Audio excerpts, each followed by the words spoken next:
Assalamualaikum warahmatullahi wabarakatuh.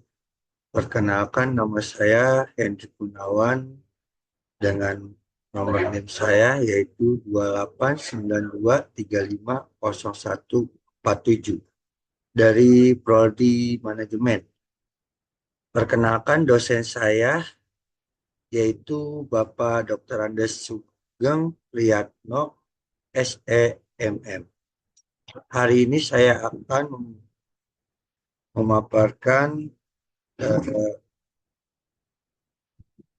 presentasi yaitu pasar uang.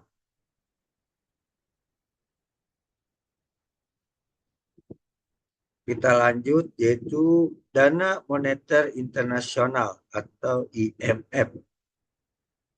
Dana Moneter Internasional atau IMF adalah organisasi internasional yang mengawasi sistem keuangan global dengan mengikuti kebijakan makroekonomi dari negara-negara anggota, terutama mereka yang memiliki dampak terhadap nilai tukar dan neraca pembayaran. IMF dibentuk dengan tujuan menstabilkan nilai tukar internasional dan memfasilitas pembangunan dan menawarkan sangat leveraged pinjaman, terutama pada negara-negara miskin. IMF adalah organisasi internasional yang bertanggung jawab dalam mengatur sistem finansial global dan menyediakan pinjaman pada neraca keuangan masing-masing negara. Itu salah satunya misinya adalah membantu negara-negara yang mengalami kesulitan ekonomi yang serius. Dan sebagai imbalannya, negara tersebut diwajibkan melakukan kebijakan tertentu. Misalnya privatisasi badan usaha milik negara dari negara-negara anggota PBB yang tidak menjadi anggota IMF adalah Korea Utara, Kuba, Liechtenstein, Andorra, Monaco, Tuvalu, dan Nauru. IMF dijuluki organisasi internasional paling berkuasa pada abad ke-20 yang sangat besarnya mempengaruhinya bagi kesejahteraan sebagai besar penduduk bumi. Lembaga ini dibentuk sebagai hasil kesepakatan Bretton Woods setelah Perang Dunia Kedua. Menurut pencetusnya, Keynes and Decker-White, tujuan membentuk IMF adalah menciptakan lembaga dekorasi yang menggantikan kekuasaan para bankir dan pemilik modal internasional yang bertanggung jawab terhadap resesi ekonomi pada dekade 1930-an. Akan tetapi, peran ini berbalik 180 derajat setelah IMF dan Bank Dunia menerapkan model ekonomi neoliberal yang menguntungkan para pemberi pinjaman, bankir swasta, dan investasi internasional. Tujuan IMF dalam status pendirian IMF, berapa tujuan yang ingin dicapai oleh IMF, yaitu poin pertama, memajukan kerjasama moneter internasional dengan cara mendirikan lembaga. Poin kedua, memperluas perdagangan dan investasi dunia. Poin ketiga, memajukan stabilitas kurs valuta asing. Poin keempat, mengurangi dan membatasi praktek-praktik pembatasan terhadap pembayaran internasional. Poin kelima, menyediakan dana yang dapat dipinjamkan dalam bentuk pinjaman jangka pendek atau jangka menengah yang dibutuhkan untuk mempertahankan kurs valuta asing yang stabil selama neraca pembayaran mengalami defisit yang sifatnya sementara sampai dapat diatasi dengan jalan menyesuaikan tingginya kurs devisa. Poin keenam, memperpendek dan memperkecil besarnya defisit atau surplus neraca pembayaran, yaitu poin terakhir menjadi tempat acara permanen bagi pertemuan-pertemuan dan perundingan untuk mencapai kerjasama internasional dalam bidang keuangan.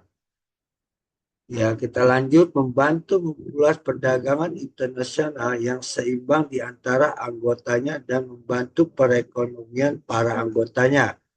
Berusaha meniadakan komparatif depreciation dan mengusahakan tercapainya stable status, menghilangkan Seigneuries membantu para anggota yang mengalami kesukaran dalam pinjaman luar negeri agar tidak mengambil tindakan-tindakan yang dapat merugikan negara yang bersangkutan dan negara lainnya. Tujuannya adalah memberikan kepercayaan kepada para anggotanya. Poin terakhir, mengurangi waktu dan besarnya equilibrium dalam neraca pembayaran negara anggota IMF. Kita lanjut ke Bank Pembangunan Islam atau Islamic Development Bank, disebut juga dengan IDB. The Islamic Development Bank atau IDB adalah institusi keuangan internasional yang didirikan sesuai dengan The Direction of Intent yang diterbitkan oleh Conference of Finance Minister of Muslim Countries yang diadakan di Jeddah pada tahun 1973 dengan tujuan mempromosikan perkembangan ekonomi dan sosial dari komunitas muslim, baik negara anggota maupun non-anggota, yang sejalan dengan syariat Islam. Salah satu tujuan yang penting adalah membantu mendorong perdagangan antar negara muslim. IDB merupakan cabang keuangan dari Organization of the Islamic Conference atau OIC. Ide awal pembentukan Bank Islam Internasional untuk memayungi sistem keuangan negara-negara Islam di seluruh dunia adalah proposal yang diajukan oleh Mesir pada sidang Menteri Luar Negeri negara-negara Islam yang disebut dengan OKI di Karachi, Pakistan bulan Desember tahun 1970. Proposal ini berisi tentang studi pendirian Bank Islam Internasional yang difokuskan untuk perdagangan dan pembangunan, yang disebut juga dengan International Islamic Bank of Trade and Development, dan pendirian Federal Bank Islam atau Federal of Islamic Bank. Proposal ini kemudian dikaji oleh 18 negara Islam. Isi dari proposal tersebut mengusulkan untuk mengganti sistem keuangan yang selama ini didasarkan pada bunga dengan sistem kerjasama bagi hasil, baik bagi untung maupun bagi rugi. Hal-hal yang terkandung dalam usulan proposal tersebut yaitu poin pertama, mengatur transaksi komersial antar negara-negara Islam. Poin kedua, mengatur institusi pembangunan dan investasi. Poin ketiga, merumuskan masalah transfer atau clearing serta settlement antar bank Islam sebagai langkah awal menuju terbentuknya sistem ekonomi Islam yang terpadu. Poin keempat, membantu mendirikan institusi sejenis bank sentral syariah di negara-negara Islam. Poin kelima, mendukung upaya-upaya bank sentral di negara Islam dalam hal pelaksanaan kebijakan-kebijakan yang sejalan dengan kerangka kerja Islam. Poin keenam, mengatur administrasi dan mendayagunakan dana zakat. Poin ketujuh, mengatur kelebihan likuiditas bank-bank sentral negara Islam. Poin terakhir, membentuk badan-badan khusus yang disebut Badan Investasi dan Pembangunan Negara-Negara Islam.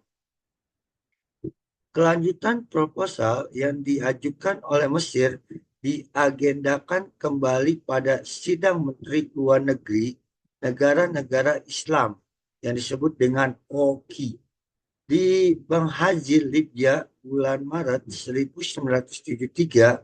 Kemudian pada bulan Juli 1973, negara-negara Islam penghasil minyak yang diwakili oleh Komite Ahli bertemu di Jeddah dalam rangka membicarakan pendirian Bank Islam Internasional.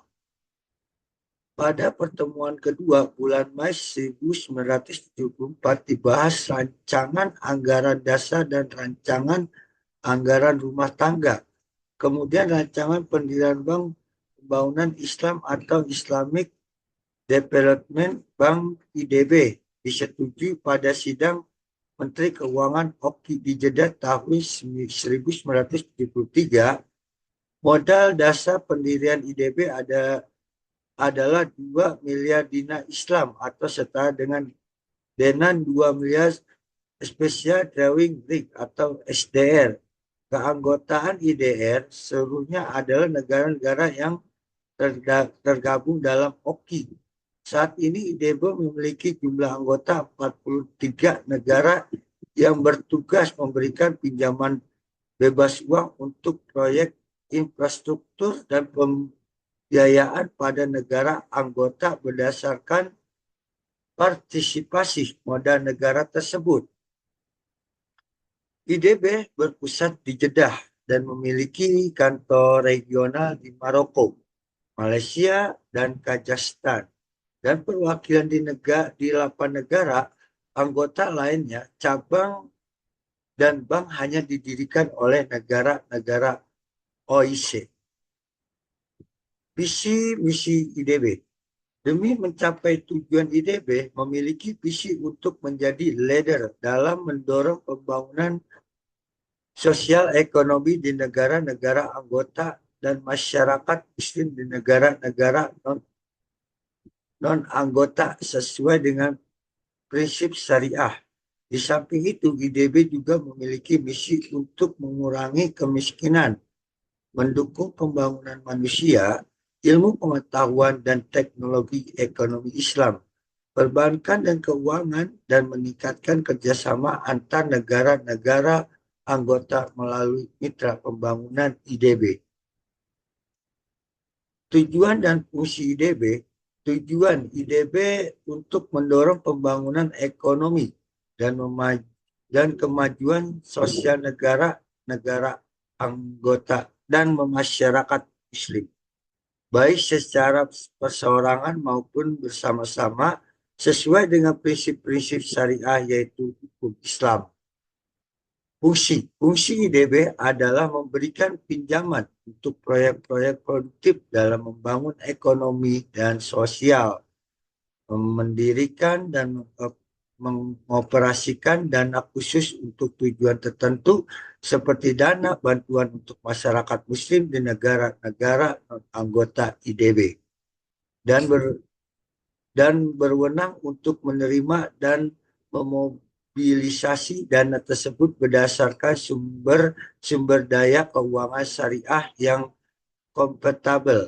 Atau IDB dituntut untuk membantu dalam promosi perdagangan luar negeri, terutama dalam barang-barang modal di antara negara anggota dengan cara memberikan bantuan teknis pada negara-negara anggota dan memperluas fasilitas pelatihan untuk personel yang terlibat dalam kegiatan pembangunan di negara-negara Muslim untuk menyesuaikan diri dengan syariah.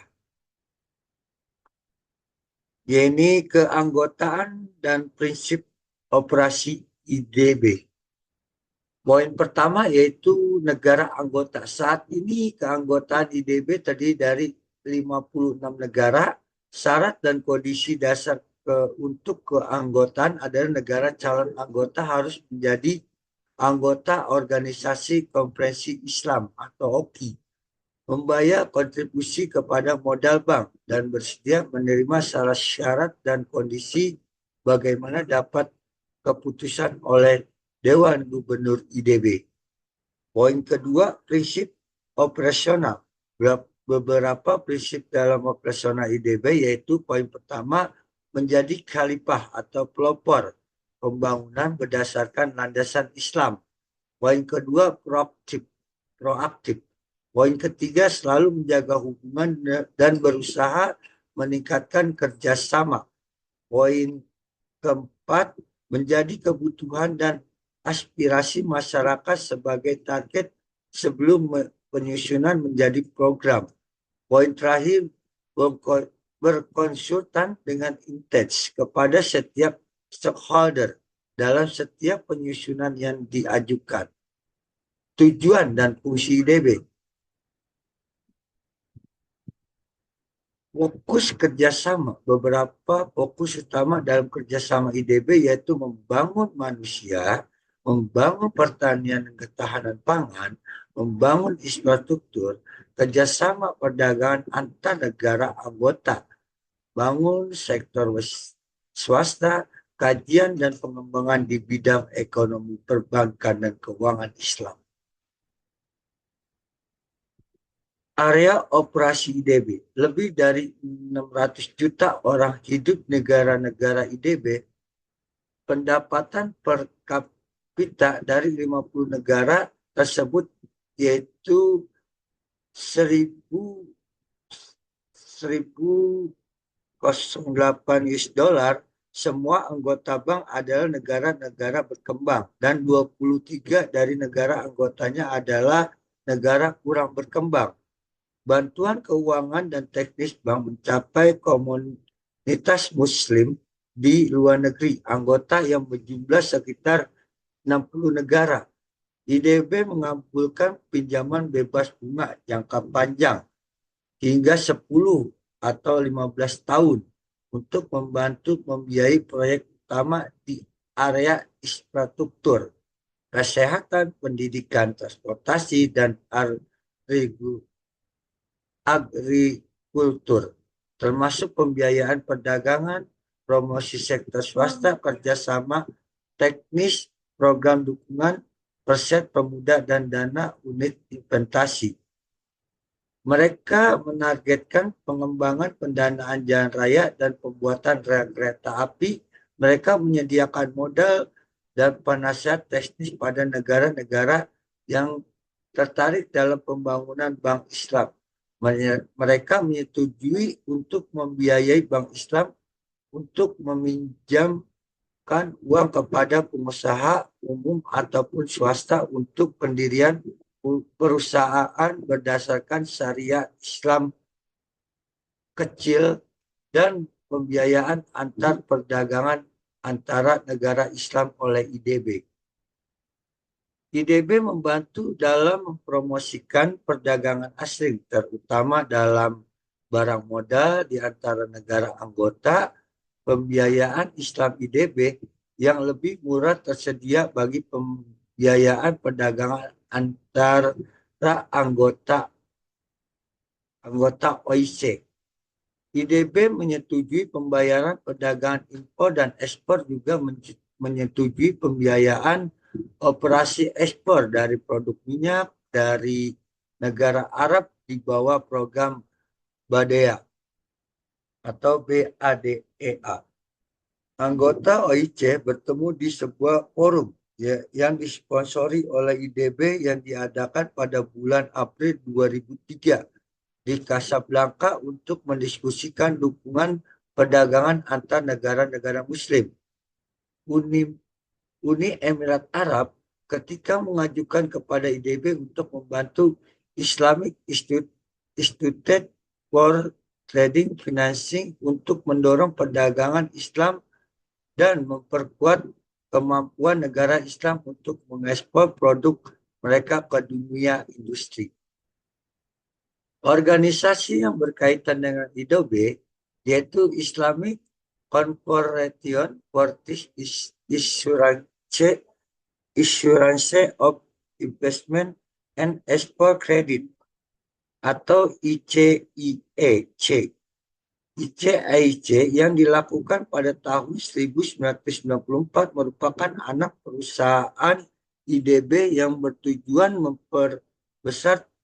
memperbesar cakupan transaksi perdagangan dan alur investasi antara negara-negara OIC dan menyediakan asuransi kredit ekspor untuk penutup piutang ekspor yang tidak dibayar yang merupakan hasil dari resiko komersial, pembelian dan non-komersial negara. Moda Islamic Corporation for the Development of the Private Sector atau ICD adalah institusi keuangan internasional multilateral yang didirikan oleh IDB pada tahun 1999. IDB menggunakan model pembayaran Islam dalam operasi tersebut, penjualan kredit, penyewaan, dan partisipasi modal. ICD bertujuan meraih kesempatan bagi sektor swasta yang dapat berfungsi sebagai mesin bagi pertumbuhan, menyediakan serangkaian produk keuangan yang produktif sebagai mesin bagi pertumbuhan, menyediakan serangkaian produk keuangan yang produktif bagi sektor swasta di negara-negara IDB. Kegiatan IDB di beberapa negara, IDB menyetujui untuk pembayaran penjualan secara bertahan untuk proyek pemasangan listrik. Pembiayaan tersebut dilakukan dengan metode Islam. IDB juga memberikan bantuan untuk negara-negara yang terkena tsunami. Mereka mengalokasikan dana untuk pemulihan bencana tsunami di Indonesia, India, Maladewa, Thailand, Sri Lanka, dan Somalia. Bagian dari bantuan adalah untuk rekonstruksi infrastruktur seperti bidang kesehatan, pendidikan, air, energi, dan transportasi. Kegiatan IDB beberapa negara yaitu sebagai berikut. Poin pertama yaitu A, Asia Barat dan Afrika. Kegiatan IDB di Asia Afrika antara lain sebagai berikut. Poin pertama, membiayai aluminium Bahrain untuk membeli bahan mentah. Pada tahun 2003, pemerintah Bahrain dan IDB melakukan perjanjian melibatkan pembuatan proyek milik negara untuk proyek pengembangan serta proyek infrastruktur.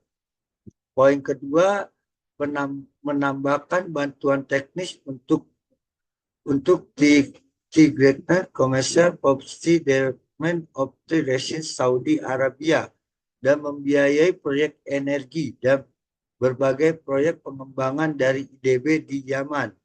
IDB mendirikan endowment for baru. Mereka membantu membiayaan beberapa properti donasi di Yaman. Poin ketiga, memberikan bantuan kepada Irak untuk usaha rekonstruksi IDB, membantu utang Irak dengan menambah jangka waktu untuk pembelian pinjaman sebelumnya. Poin keempat, bekerja sama dengan Arab for Economic and Social Development in the Abu Dhabi Development Pool menyediakan pembiayaan proyek pipa di Yordania. Poin kelima, mendukung Palestina pada saat terjadi pergolakan pada bulan September. Poin terakhir, membiayai berbagai proyek pengembangan di Sudan pada Februari 2002. Mereka meluncurkan evaluasi untuk pembiayaan bank data yang akan digunakan untuk tujuan pendidikan. Asia Selatan dan Asia Tenggara, kegiatan-kegiatan IDB di Asia Selatan dan Asia Tenggara antara lain sebagai berikut. Poin pertama, melakukan studi rekulturisasi dan regionalisasi Islamic Research and Training Institute atau IRTI atau IDB di Malaysia, serta ditugaskan untuk mempersiapkan studi untuk mereorganisasi atau AIC melalui mampu. Poin kedua, membiayai sejumlah proyek di Indonesia termasuk meningkatkan sektor agrikultur negara dan perusahaan kecil dan menengah serta kemungkinan untuk perusahaan pembuat pesawat terbang. Poin ketiga, mendanai 44 proyek di Bangladesh dan telah memfasilitasi 67 transaksi perdagangan. Pada bulan Juni 2002, IDB mengumumkan maksudnya untuk membiayai Bank Bangladesh untuk pengembangan infrastruktur. Poin terakhir, mengadakan perjanjian dengan Development Bank of Brunei atau DBB pada bulan Juni 1999 untuk memfasilitasi bisnis ekspornya. Negara-negara lain kegiatan-kegiatan di IDB di negara lainnya antara lain sebagai berikut. Poin pertama, memberikan bantuan pada Tajikistan untuk rekonstruksi substansi sebagai bagian dari proyek untuk pengembangan sistem negara tersebut.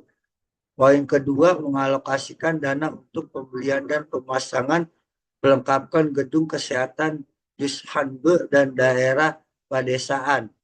Poin ketiga, mengalokasikan dana untuk pembangunan arus listrik Al-Jabadi, Bada, dan pusat substasiun Azerbaijan. Poin keempat, membuat investasi penting dalam membangun kembali institusi pendidikan Kosovo. IDB memberikan bantuan untuk membiayai proyek pendidikan bagi pelajar muslim di Bulgaria.